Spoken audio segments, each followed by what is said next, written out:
జనవరి 26 ఉదయం. గ్రామంలోని school ground అంతా రంగురంగుల కాగితాలతో, పూలతో ముస్తాబై ఉంది.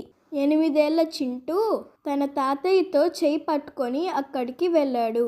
జాతీయ జెండా ఎగరవేసిన తర్వాత అందరూ జనగణమన పాడుతుంటే చింటూ కూడా ఎంతో ఉత్సాహంగా పాడాడు. కార్యక్రమం ముగిసిన తర్వాత చింటూకి ఒక సందేహం వచ్చింది. తాతయ్య, మనకు స్వతంత్రం ఆగస్టు 15 వచ్చింది కదా, మరి మళ్ళీ ఈరోజు ఎందుకు పండుగ చేసుకుంటున్నాం అని అడిగాడు.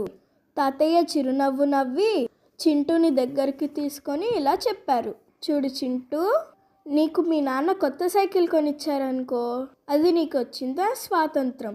కానీ ఆ సైకిల్ను రోడ్డు మీద ఎటువైపు తొక్కాలి, ఎక్కడ ఆపాలి అనే రూల్స్ తెలుసుకోవడము గణతంత్రం.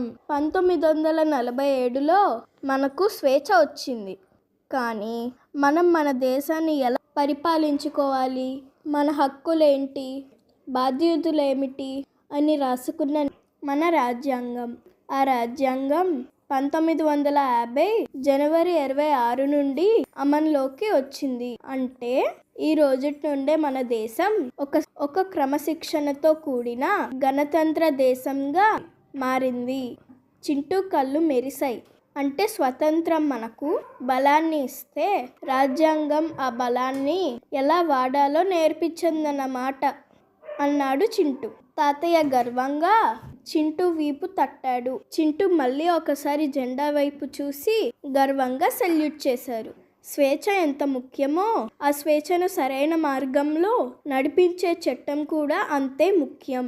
ఇదే రిపబ్లిక్ డే యొక్క అసలు సందేశం. Happy republic day.